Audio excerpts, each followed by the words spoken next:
Is off. There we go. Yeah, I had the microphone. I had the microphone plugged in to the wrong.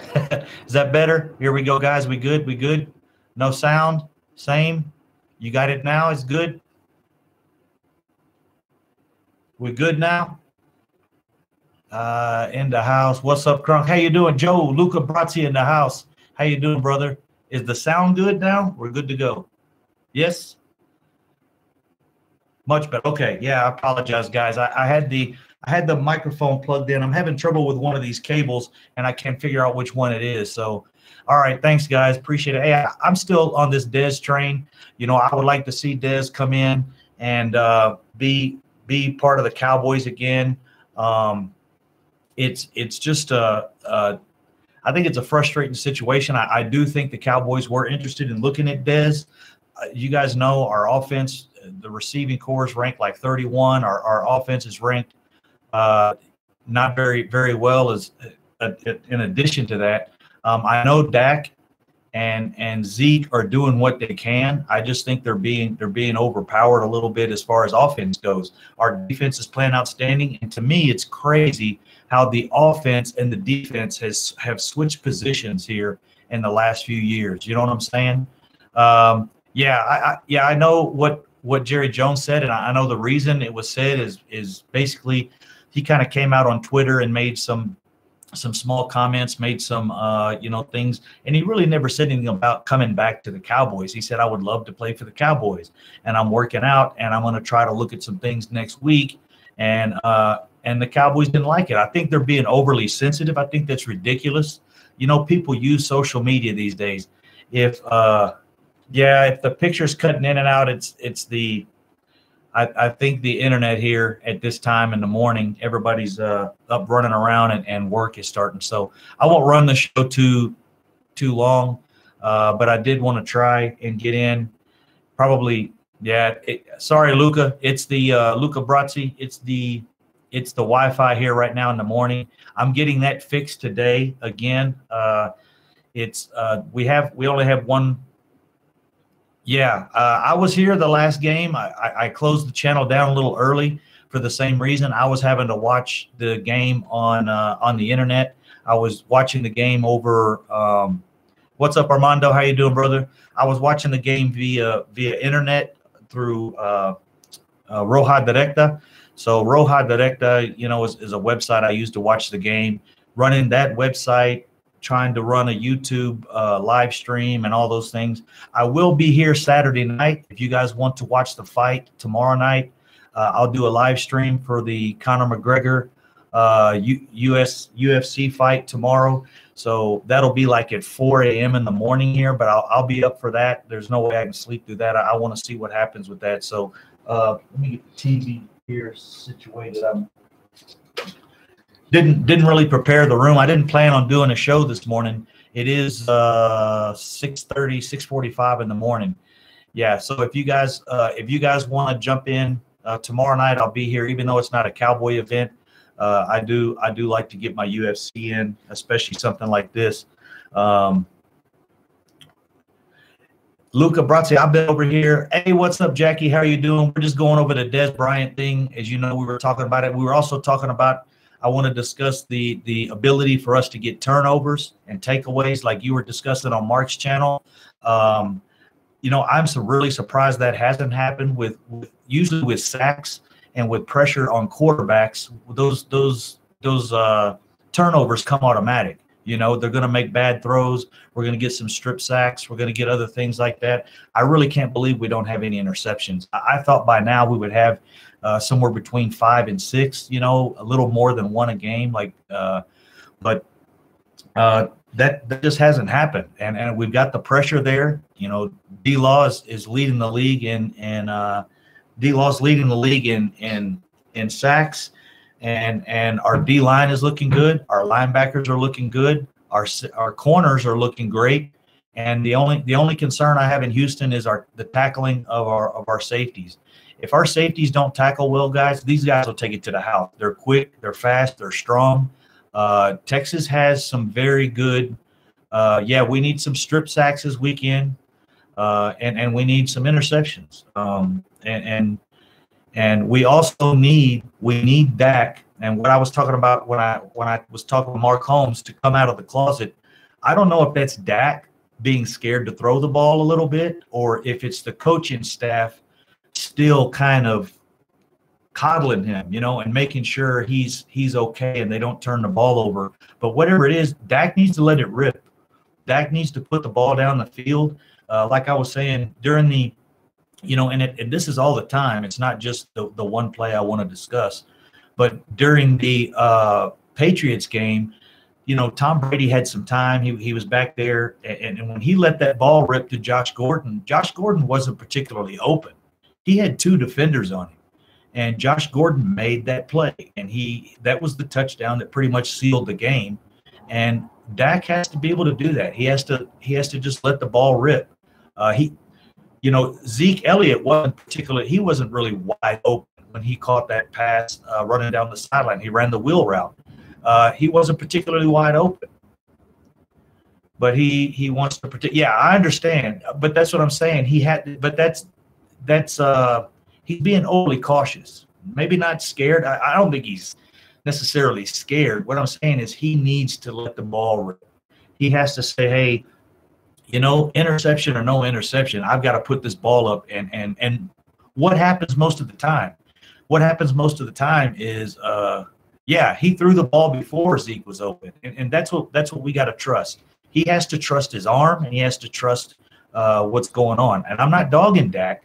I'm saying we have to have this. We can't stay number 31 on our receiving core ranked at 31 because they're not getting the ball and they're not getting open and the ball's not coming to them. We can't stay that way. Our defense will win you championships, but you've got to have some kind of offense. And if we don't throw the ball down the field, we're slowly going to choke Ezekiel Elliott out. It's going to get to the point where Ezekiel Elliott, they've got 9, 10 in the damn box. They might put 11 in the box and not even cover the damn wide receivers if it gets to that point. We've got to throw the ball. Dak has got to open up a little bit and put the ball down the field. He has to make the defense. He has to get those respect from the safeties. And right now, he's not getting that respect from the safeties and even the linebackers. The play action's working good because they respect Zeke. They respect Ezekiel Elliott.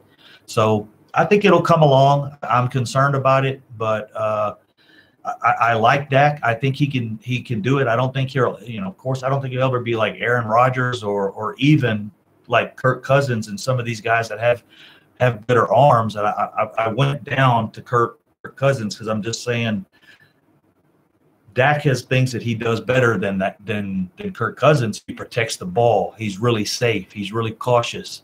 But that can sometimes choke your offense out. If you've got good cover corners and you got good safeties, sometimes it's not going to be there. You just have to make it be there, and you have to throw the ball and test it. You have to test it. And when he has done that, it's worked out for us.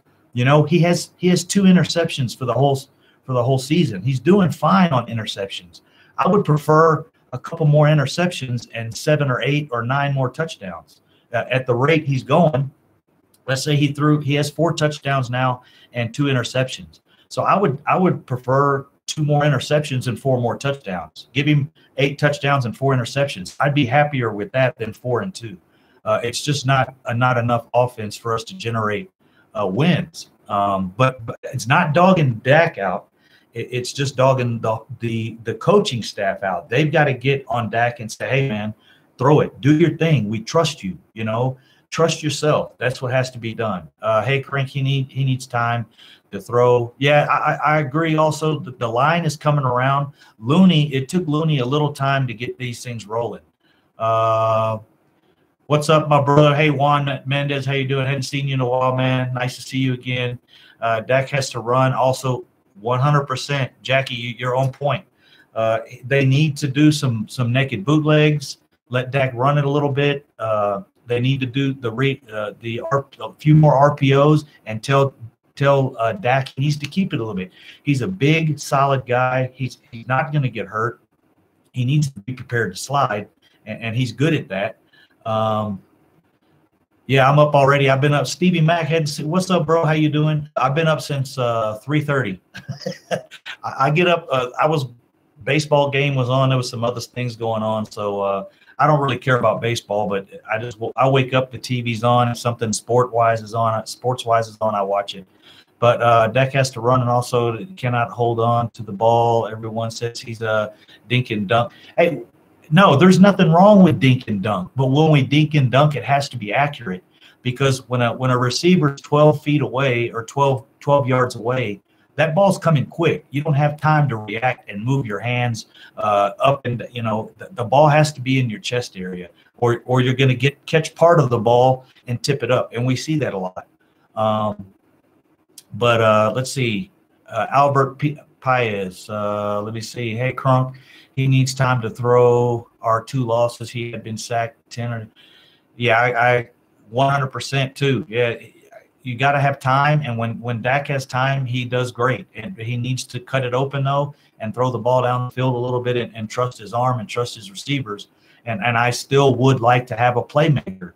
I think we need. I think Dez would be different if he came back. I think they're being a little sensitive. If Mark Holmes is right, and they were going to bring him in, but decided not to because he sent some tweets out. I saw everything he sent. He didn't send anything crazy. He just said, I'd like to be a Cowboy again if I'm going to play anywhere, and I'm preparing to do some things this week or next week, and I'm preparing to start looking again. And at the 5th week of the season, who else could he look at? There's not a lot of teams that have a simplified offense where he could just jump in and run routes and have consistency with a quarterback. So Dak is a surgeon. Got that from Botch. Yeah, I trust Dak with the ball probably more than I trust any quarterback in the league as far as keeping the ball safe. But when it comes to needing a big play or needing a 3rd down, 3rd and 13, or a 3rd and 10, or a 2nd and 20, I've got other quarterbacks I prefer. But it's just because I don't think the offense pushes him to achieve that at this point. They're trying to be too safe with him. As you guys know, when Dak came in, he came in. Tony Romo went down. He wasn't expected to play, and they told him, "Here's the ball. Take care of the ball, protect the ball, and give the ball to Zeke. Give the ball to Zeke." And Rico Gathers could really help with that, since we don't have a really solid tight end or anyone to stretch the field. Rico Gathers could stretch the field, definitely. If he runs some seam routes, I hope Dez can come around. What's up, Justin? How we doing? I hope Dez can come around. Something will happen. Even Stephen A. Smith is pushing to get Dez back. I don't know. I don't listen to Stephen A. Smith. Can come around. Something will happen. Even Stephen A. Smith is pushing to get Dez back. I don't know. I don't listen to Stephen A. Smith. The sight of the dude. Yeah. Do I trust him more? Truthfully, he hasn't had as many interceptions as those two guys. Do I trust him more? But I know for a fact he has less interceptions in the league. Since the day Dak has came into the league, he's 2nd in the league on game-winning drives. So he achieves it. He takes us down the field, and he wins. He's a winner. He takes us down the field. He puts the points on the board when he has to. But in the first, for a perfect example, the Packers playoff game. I know we talk about this all the time. We got down 21-3. That is what the score was. We were down 21-3. Dak came out in the second half and just started slinging the ball. And all of a sudden, we're back in the game and had a chance to win. With 4 minutes left, we almost took the lead if that would have been a catch. And that's my thing with Dez. Take a look at play, and I know we talk about that play all the time, the catch. Do we have a receiver right now that could even attempt that? If we need someone to go down the field and make a play like Dez almost made in 2016, the playoff game, do we have a player we would even try that with? No, we don't. And that's why I'm persistent on bringing Dez back. I think the coaching staff needs to swallow their pride. I think if Dez came back, he would be a different player in the locker room. I think he would have a different mentality in the locker room. I know he's not a gunslinger, but he was slinging it during that playoff game because he had to, and he played well. That second half, he had almost 200 yards in the second half and brought us back from a game we were out of. And really did bring us back from a game. Not almost brought us back. He brought us back. We almost won that game early with 4 minutes left. Now, our defense would have had to hold the field. And at 2016, you guys know our defense wasn't anywhere where it is now. And to me, that's amazing. It's amazing how our offense and our defense have switched position. Yeah, Justin, that's when he was brought in and Tony Romo went down. Still, guys, seriously, and I don't want this to happen, but if our offense continues to be the 31st offense in the league, we continue to be that low of an offense. If they don't bring him back, they're idiots. I'm tired of this mediocre stuff. We're going to roll with what we have. We need to work with the guys that are here.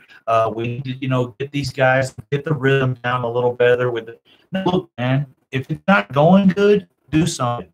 If our defense is having problems, now it's too late to do this. Defense is having problems at safety. We knew last year.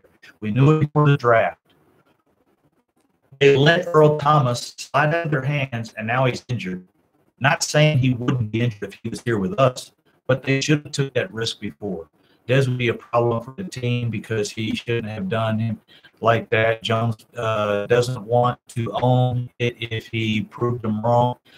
I slightly agree, but I'm an older guy, business and football, where he wouldn't cause a problem if he came back. I think he's had some humble pie, I guess you could say is what it's called. I think he's been put in check. I think he would be a different person as before. Why didn't they pull him aside and talk to him and say, "Hey, man, shut your mouth. We got a young quarterback that we're trying to groom, and we can't have you, in the huddle yelling and disturbing things. He has to concentrate, and he needs work." So that's where I'm at on it. Was just he's 24 and 12. Who's that? Who's 24 and 12? Oh, yeah. Okay. Record. Well,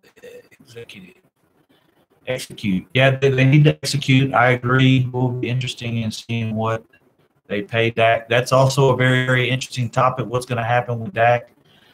We need playmakers at wide receiver, tight end. Bro, that's exactly what I'm here preaching. That's exactly what I'm here saying, and we don't do it. And that's why my thing with bringing Dez back, I think what we were going to do, like I was saying on Mark's show, was I think they end on bringing him back, taking a look at him, seeing what his shape he was in. I don't think that was the big concern. I think they wanted to see what kind of response they got. Hey, doing, brother, you keep saying how good that is, and what I would say, I think he's willing to do that. I think he's willing to work a team-friendly contract. I think teams are going to start realizing here real soon that when they pay these quarterbacks an excessive amount, that they can't spread them. And when they can't do that, then it kind of hurts the rest of the team. You can't feed everyone else if you're feeding one person, 80% of what's on the table. So, hey, guys, the internet's cut out. I will be here tonight. I apologize for the internet. I will get today. We can try to receive. They could have brought this back the league minimum, probably 800,000. They could have said, "Look, dude, we'll bring you back for 800,000. Play the rest of the year." There's only things on social media, and now they've decided not to bring him in. It is BS, dude. It's complete BS if that's the reason they're not doing this. And I have a very, very good feeling Mark Holmes was right. They were going to bring him in and look at him because our receiving core they're not cutting it. One player, Ryan Switzer. You guys remember Ryan Switzer? We let him go, and I was pretty pissed about that. Do you know he's had 13 targets this year? It's not a lot. 13 targets, 11 catches. With the Cowboys, he had 7 targets only, and he had 6 catches, but they still never played him more. This is what I'm tired of, guys. I'm tired of our coaches not being able to analyze players. There's obvious players that are good. Zeke, you know, Dak is our quarterback. I understand that. But outside of that, and our offensive line, them being able to evaluate receivers and them being able to evaluate corners and stuff prior to Chris Richard getting there. Luckily, we got Chris Richard handling the defense now. But, you know, why is Ryan Switzer gone when in 2 years he's had 13 and 11, his 24 targets, and he's had 11 and 7, 24 targets, and he had 18 catches? Dude, that's probably leading the league if he could keep that consistency and play throughout a season. And instead, Ryan Switzer's gone, and you know, we could actually – I would have preferred to have him over Cole Beasley. And you guys will think that's crazy, but you look at his numbers, and his numbers are up there. They're just as good, if not better, than Cole Beasley's. He just has not had the level of work. He hasn't had the sample of work that Cole Beasley's had. So anyways, guys, the level of work, he hasn't had the sample of work that Cole Beasley's had. So anyways, guys, we'll be live tomorrow, 24 hours from now, for the Conor McGregor fight. And you guys take care. I got the TV on in the background. I don't want to show too much. I'll get shut down. But you guys follow, support the channel, hit the subscribe button, hit the notification button. No, they didn't give Switzer a chance at all, and they're not giving Rico Gathers a chance either, and that's where I was going with that. Why are they not giving Rico a chance? He's going to go somewhere else, and he's going to pull a Switzer. The Steelers, you guys watch. The Steelers are going to blow Switzer up, dude. He's going to start getting the ball. Ben Roethlisberger that's going to turn into one of his favorite receivers is Switzer. So we'll see, guys. But I will be here 24 hours from now. And you guys just hang in there. We'll get this fixed. I'm talking negative, but it's mainly, going towards the coaches and them. They need to push Dak to throw the ball down the field. That's where I stand. But take care, guys. Like I said, subscribe to the channel, hit the notification button, so when I do go live or I do post a video, you guys are there, and I'll try to get a schedule down where this is regular. But thanks, guys. Go Cowboys, beat them Texans, and peace out.